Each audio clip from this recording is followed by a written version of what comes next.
இந்த வருஷம் 2024 ஸ்டார்ட் ஆகும்போதே எனக்கு இந்த பிளான்லாம் இருக்குது, இதெல்லாம் பண்ணணும்னு ஆசையாக இருக்குது, இதெல்லாம் வாங்கணும்னு ஆசையாக இருக்குது அப்படின்ட்டு ஒரு பிளான் ஒன்று பண்ணியிருந்தேன். இந்த இயருக்கு நான் வந்து என்னென்ன பண்ணியிருக்கேன், போல்ட் கேர்ள்ஸ் மேக்ஸ் ஹிஸ்ட்ரி என்னெல்லாம் நோட் பண்ணியிருக்கேன், அந்த பிளானில் எதெல்லாம் எனக்கு கிடைச்சிருக்கு, நடந்திருக்கு, எதெல்லாம் நடக்கலை அப்படின்ற மாதிரி தான் அவங்க கூட நான் ஷேர் பண்ணிக்க போகிறேன்.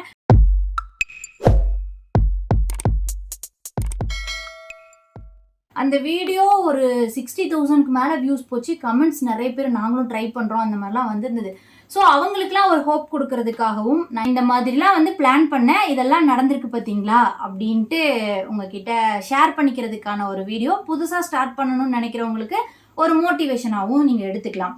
ஓகே, பார்க்கலாமா? பார்க்கலாம். பாரு, ஃபர்ஸ்ட் என்ன எழுதியிருக்கேன், மென்டல் பீஸ். 2023ல சரியான செருப்படி. சேத்துலையும் அடி வாங்கியாச்சு, சோத்துலையும் அடி வாங்கியாச்சுன்ற மாதிரி எப்ப யாருக்கு என்ன வேணா நடக்கலாம், இருக்கிற வரைக்கும் நிம்மதியா வாழ்ந்துட்டு செத்துடலாம். அதனால மென்டல் பீஸ் நமக்கு ரொம்ப முக்கியம். எது இருக்கோ இல்லையோ நம்ம மென்டல் பீஸை தேடி ஓடுவோன்ற மாதிரி ஃபர்ஸ்டே நான் அதை எழுதிட்டேன். இந்த இயரோட கமிட்மெண்ட் எனக்கு அதுதான். ஸோ நம்ம ஹாப்பியா இருந்தா போதும், பீஸ்ஃபுல்லா இருந்தா போதும் அப்படின்ற மாதிரி. அதே மாதிரி நான் வந்து பீஸ்ஃபுல்லா இருந்துட்டு இருந்த டைம் நீ வந்துட்டு பிரபு சும்மா சொன்னேன். எனக்கு அது இவங்க வந்ததுக்கப்புறம் தான் நான் உண்மையான மென்டல் பீஸ் எனக்கு எப்போ கிடைச்சிதுன்னா, இவங்க வந்ததுக்கப்புறம் தான் எனக்கு வந்து கிடைச்சிது. நல்ல நிம்மதியாக தூங்க முடிஞ்சுது, ஓவர் திங்கிங் பண்ணாமல் இருக்க முடிஞ்சுது, ஹாப்பியாக இருக்க முடிஞ்சுது. ஸோ இது நமக்கு நடந்திருக்கு. டிக் பண்ணிடலாம். செல்ஃப் கேர், செல்ஃப் லவ் அப்படின்றது டிஃபால்ட்டாக எனக்கு எப்பயுமே இருக்கும். நான் தான் பெஸ்ட் அப்படின்ற மாதிரி ஒரு செல்ஃப் லவ் வந்து எனக்கு டிஃபால்ட்டாக இருக்கும். பட் இந்த வருஷம் அது அதிகமாக இருக்கணும், நான் தான் பெஸ்ட்டுன்ற ஒரு ஓவர் கான்ஃபிடென்ஸ் எனக்கு இருக்கணும் அப்படின்ற மாதிரிலாம் நான் எழுதி வச்சுருந்தேன். ஸோ அந்த செல்ஃப் லவ், செல்ஃப் கேர் அதெல்லாம் வந்து எப்பயும் போல் நான் வந்து மிஸ் பண்ணலை. அதிகமாக எனக்கு பிடிச்சதெல்லாம் நான் வந்து வாங்கினேன், என்னை நான் லவ் பண்ணேன், கேர் பண்ணேன், எல்லாமே நம்ம பண்ணியிருக்கோம். 1 million subscriber, gold play button நடக்கலை. எல்லாருக்கும் எல்லாமே நடந்துருமா? நடக்கக்கூடாது. அது மாதிரி எனக்கு 1 மில்லியன் சப்ஸ்கிரைபர்ஸ் வந்து நடக்கலை. நிறைய நாள் அதுக்கு உண்டான வேலையை நான் பார்க்கல, கண்டினியூஸாக நான் வீடியோஸ் போடல. லாங் வீடியோஸே நம்ம கேப் விட்டு தான் போட்டுட்ருக்கோம். நம்ம டயட் வீடியோஸ்லாம் போட்டுட்டு இருந்த டைம் நல்ல ஒரு ரீச் இருந்தது, ரெஸ்பான்ஸ் இருந்தது. இப்போ அதெல்லாம் இல்லை. ஸோ அது வந்து நடக்கலை. பட் நான் அதுக்கு ட்ரையும் பண்ணலை, அவ்வளோ மெனக்கடலை, எஃபோர்ட்ஸ் போடல, அதனால தான் நடக்கலை. நெக்ஸ்ட் இயர் நம்ம வந்து பண்ணலாம். கோல்டு லோன் வந்து இருந்தது கொஞ்சம், அதை க்ளோஸ் பண்ணணும்னு நினச்சேன். ஆனால் க்ளோஸ் பண்ணணும்னு கேட்டிங்கன்னா பண்ணலை. இன்னும் அதிகமாக கோல்டு லோன் எடுத்திருக்கோம். அது ஒரு நல்ல விஷயத்துக்காக தான் எடுத்திருக்கோம். ஸோ அது வந்து எங்களோட பிஸ்னஸ்க்காக இன்னும் அதிகப்படுத்தியிருக்கோம். ஸோ அதுவும் நடக்கலை. அண்ட் நெக்ஸ்ட் பார்த்தீங்கன்னா கோல்டு காயின்ஸ் வந்து 20 கிராம் வாங்கணும் இந்த இயர் முடிகிறக்குள்ளன்னு நான் வந்து டார்கெட் பண்ணியிருந்தேன். இந்த வீடியோ பண்ணும்போதே நான் 6 கிராம் கோல்டு காயின்ஸ் வந்து வாங்கிட்டேன். அதுக்கப்புறம் பார்த்தீங்கன்னா ஃபுல்லாகவே நான் வந்து கோல்டாக வந்து வாங்குற மாதிரி ஆயிடுச்சு. இந்த கம்மல் வாங்கினோம், அண்ட் கோல்டு ரிங் வாங்கினோம், அண்ட் மூக்குத்தி வாங்கினோம். அந்த மாதிரி சின்ன சின்ன பொருளாக நான் வந்து கோல்டு வாங்குற மாதிரி அமைஞ்சிருச்சு. அப்படின்றனால அந்த கோல்டு காயின் நான் வந்து பண்ணல. ஆனால் கிராம்ஸ் வைஸ் பார்த்தோம்னா 20 கிராம் நான் வந்து இந்த வருஷத்துக்கு வாங்கியிருக்கேனான்னு கேட்டிங்கன்னா வாங்கியிருப்பேன்னு தான் நான் சொல்ல முடியும்.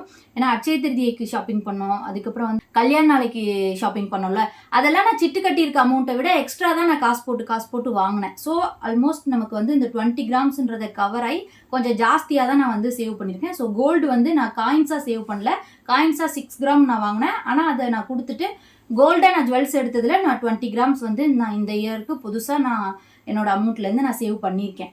அண்ட் ஸ்கின் கேர் தனியாக போட்டிருக்கேன். அந்த self love, self care, skin care அதெல்லாம் இதிலே அடங்கிடும். ஸ்கின் கேர்லாம் நான் வந்து முந்தின வருஷத்தை விட இந்த வருஷம் ஓரளவுக்கு பெட்டராகவே தான் நான் பண்ணிட்டு வந்துட்டுருக்கேன். என்னோட ஸ்கின் பாருங்கள், கொஞ்சம் முன்னாடி எனக்கு எவ்வளோ பிம்பிள்ஸ்லாம் இருக்கும். என்ன பிரபு, பொறியாக இருக்கும்ல, ஸ்கின்லலாம் எந்த மேக்கப்பும் போடல, லிப்ஸ்டிக் மட்டும் தான் போட்டிருக்கேன்.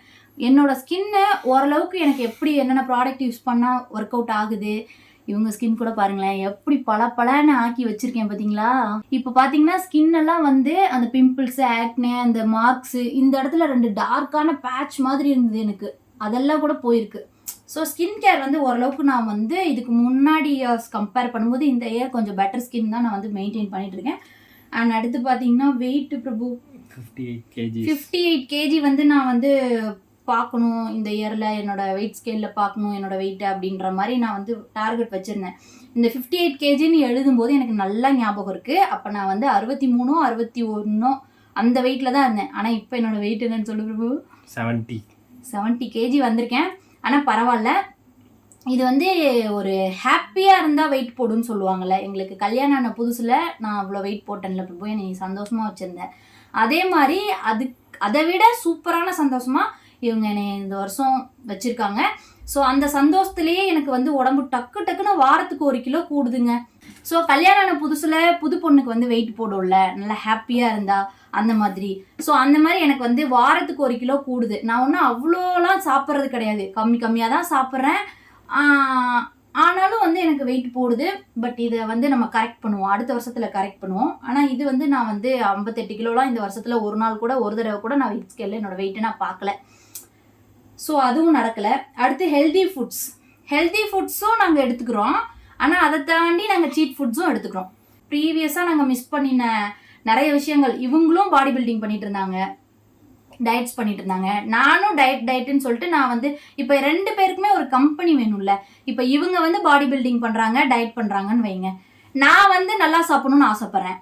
அது எப்படி வந்து ஒரு கம்பெனி இருந்தால் தான் நமக்கு நல்லா சாப்பிட தோணும். நானும் டயட் இல்லாமல் இவங்களும் டயட் இல்லாமல் இருக்கு. அந்த டைமில் தான் ஒரு ஃபுட்டு வாங்குறோமா, ஒரு வெளியே போய் சாப்பிட்றோமா, திருப்தியாக சாப்பிட்ற மாதிரி ஒரு கம்ப்ளீட் ஃபீல் இருக்கும். இதுக்கு முன்னாடி எங்களுக்கு அந்த ஒரு வாய்ப்பே அமையலை.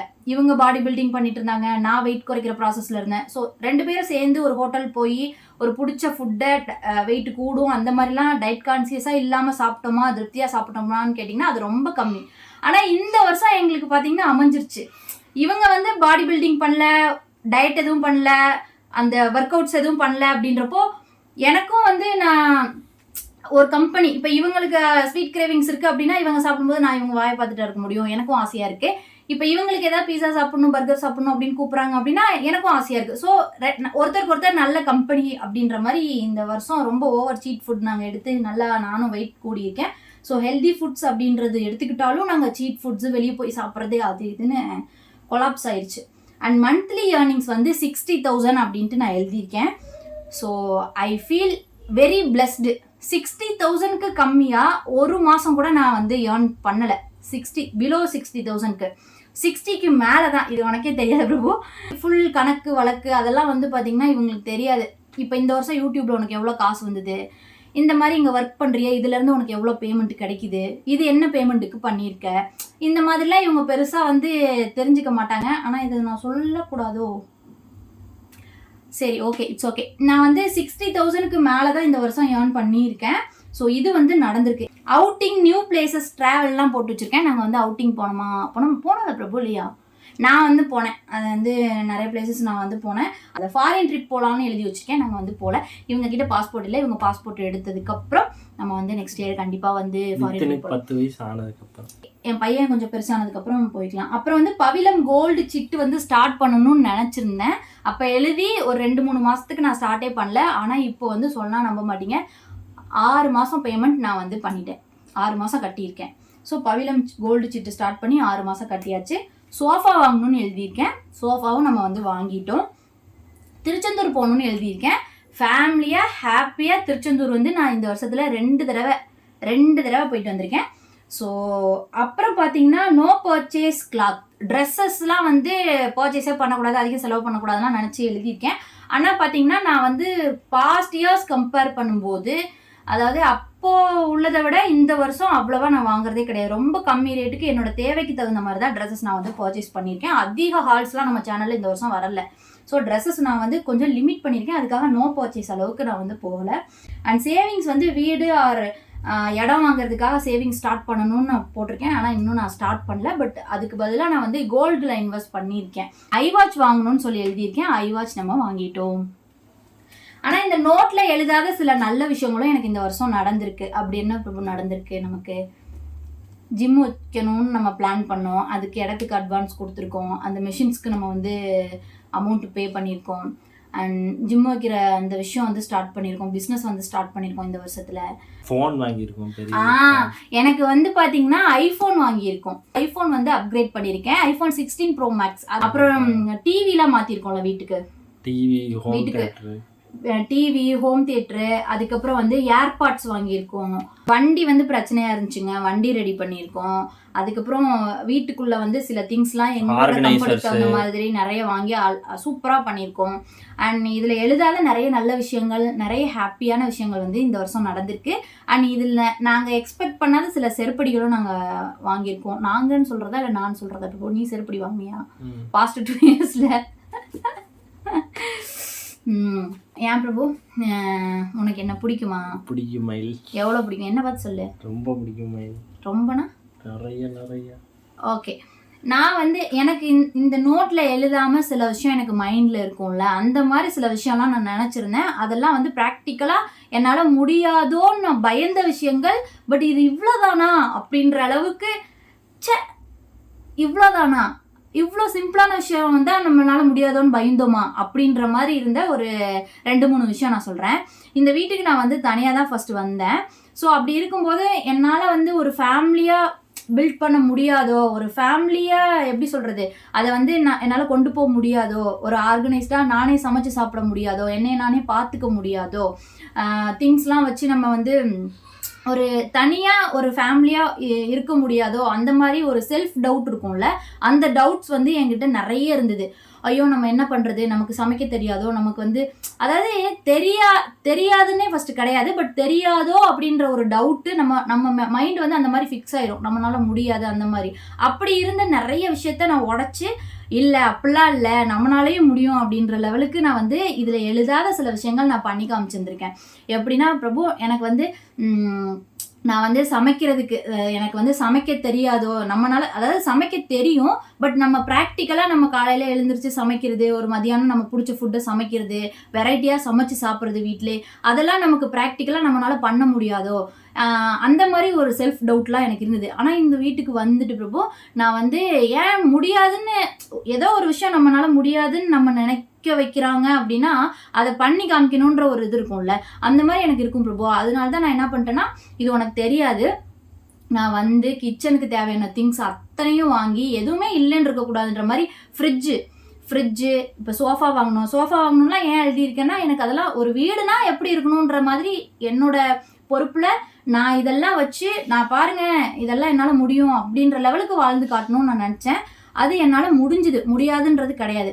கிச்சனுக்கு நானும் என் தம்பியும் போயிட்டு அடுப்பு வாங்கி, அதுக்கு சிலிண்டர் என் பேரில் நான் வந்து எடுத்து தனியாக ஒரு நியூ கனெக்ஷன். முன்னாடி நம்ம ஒட்டுக்காக தானே இருந்தோம், அப்போ எதுவுமே என் பொறுப்பில் இல்லை, ஒரு கிச்சனில் இருக்க எதுவுமே என் பொறுப்பில் இல்லை, அப்படி இல்லை. பட் இப்போ நாங்கள் தனியாக வந்துட்டு ஒரு கிச்சனாக இருக்கட்டும், அதில் திங்ஸு, அப்புறம் நாங்கள் சமைக்கிறது வைக்கிறது எல்லாம் செட் பண்ணிவிட்டு காலையில் எழுந்திரிச்சு என்ன அடுப்பை பற்ற வச்சு ஒரு சமையல், ஒரு பிரேக்ஃபாஸ்ட் பண்ணுறதுனா இவ்வளோதானா அப்படின்னு இருக்கு. இப்போ ஒரு பிரியாணி செய்யணும்னு நினச்சா நம்ம எத்தனை தடவை பிரியாணி செஞ்சு சாப்பிட்ருப்போம் பிரபு சொல்லு?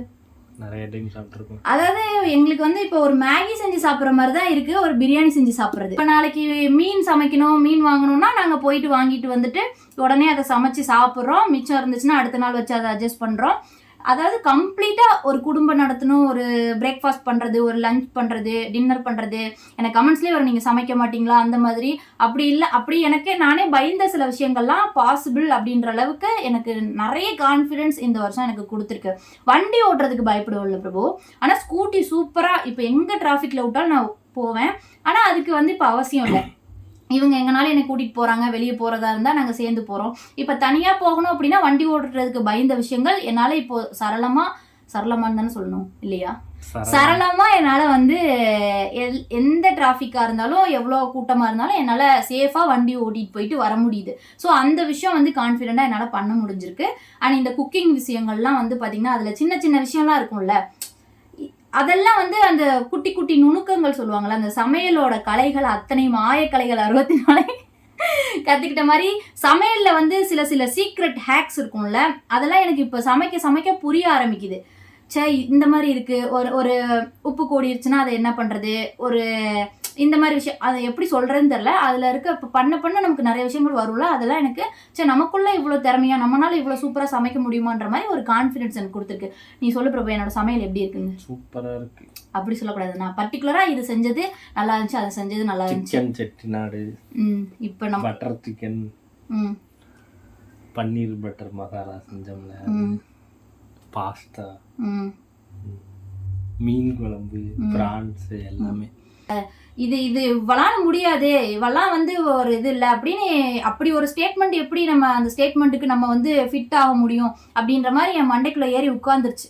ஸோ அதனால் நான் என்னென்னா, ஒரு பூரி பண்ணுறோமா பர்ஃபெக்டாக, அதுக்கு என்னென்ன பண்ணணும், அது ஒரு சப்பாத்தி போடுறோமா பர்ஃபெக்டாக, ஒரு பிரியாணி பண்ணுறோமா, ஒரு சிக்கன் பண்ணுறோமா, ஒரு குழம்பு பண்ணுறோமா, அவசர சமையல்லாம் கிடையாது, அழகாக பார்த்து பக்குவமாக இவங்களுக்கு சூப்பராக சமைச்சு கொடுக்குற அளவுக்கு ஒரு கான்ஃபிடென்ஸ் வந்து எனக்கு வந்துருச்சு. ஏன்னா இது நான் முடியாதுன்னு பயந்த சில விஷயங்கள் என்னால் முடியுதுன்ற அளவுக்கு ஒரு கான்ஃபிடென்ஸ் கொடுத்துருக்கு. அது நான் அந்த நோட்லலாம் நான் குக்கிங் பண்ணணும், வண்டி ஓட்டி பழகணும்லாம் எழுதலை. பட் நான் வந்து இதெல்லாம் எழுதாமலே எனக்கு நிறைய விஷயங்கள் நான் அப்கிரேட் ஆகியிருக்கேன். அதாவது நோட்டில் எழுதி அதுக்கு ப்ராக்டிஸ் பண்ணுவோம்ல, அது எனக்கு டிஃபால்ட்டாக மைண்டில் இருந்த விஷயங்கள் நான் இந்த வருஷம் ஃபுல்லாக ப்ராக்டிஸ் பண்ணி பெட்டராக வந்து நான் வந்து அப்கிரேட் ஆகியிருக்கேன் பிரபு. அதுக்கு நீ தான் சாட்சி. இதெல்லாம் நான் பிளான் பண்ணியிருந்தேன், இதெல்லாம் நடந்திருக்கு, இந்தந்த விஷயங்கள் இருந்திருக்குன்றதை இப்போ தான் முன்னாடி நான் ரிவீல் பண்ணுறேன். அடுத்த வருஷமும் நான் இதே மாதிரி 2025க்கு அந்த வருஷம் நான் என்னென்ன பண்ணணும்னு ஆசைப்பட்றேம்மா, அந்த மாதிரி விஷயங்கள்லாம் நான் வந்து நம்ம அடுத்த வீடியோவில் பிளான் பண்ணுவோம். இவங்களை கழட்டி விட்ருவோம். நான் வந்து சீக்ரெட்டாக பிளான் பண்ணி நான் உங்களுக்கு காட்டுறேன். நீங்களும் டைரி வாங்கி இந்த மாதிரி நீங்கள் ஆசைப்படுற விஷயங்கள் அடுத்த வருஷத்தில் நீங்கள் எப்படி பெட்டராக அப்கிரேட் ஆகணும்னு நினைக்கிறீங்க, எப்படி ஒரு பெட்டர் லைஃப் ஸ்டைல் நீங்கள் வாழணும்னு நினைக்கிறீங்க, எந்தெந்த மாதிரியான விஷயங்களுக்குலாம் நீங்கள் வந்து டார்கெட் வச்சுருக்கீங்க, ஏதாவது வாங்கணும்னு ஆசைப்படுறீங்க, அந்த மாதிரி விஷயங்கள்லாம் நீங்கள் வந்து நோட்டில் இந்த மாதிரி எழுதி வச்சு அதுக்கு மைண்டை வந்து ப்ராக்டிஸ் பண்ணுறதுக்கு நெக்ஸ்ட் இயர் நம்ம சேர்ந்து நம்ம வந்து அதை பண்ணுவோம். நான் வந்து வீடியோ போடுறேன். நீங்களும் என்னென்ன பண்ணுறீங்க அப்படின்ற மாதிரி நீங்களும் வந்து கமெண்ட்ஸில் தெரியப்படுத்தலாம். அண்ட் 2024ல் உங்களுக்கு பெஸ்ட்டாக நடந்த விஷயங்கள் என்னென்ன அப்படின்றத கமெண்ட்டில் தெரியப்படுத்துங்க. இந்த மாதிரி வீடியோஸ் பிடிக்கும் அப்படின்னா என்னோட சேனலை சப்ஸ்கிரைப் பண்ணி சப்போர்ட் பண்ணுங்கள். நெக்ஸ்ட் வீடியோவில் பார்க்கலாம். பை.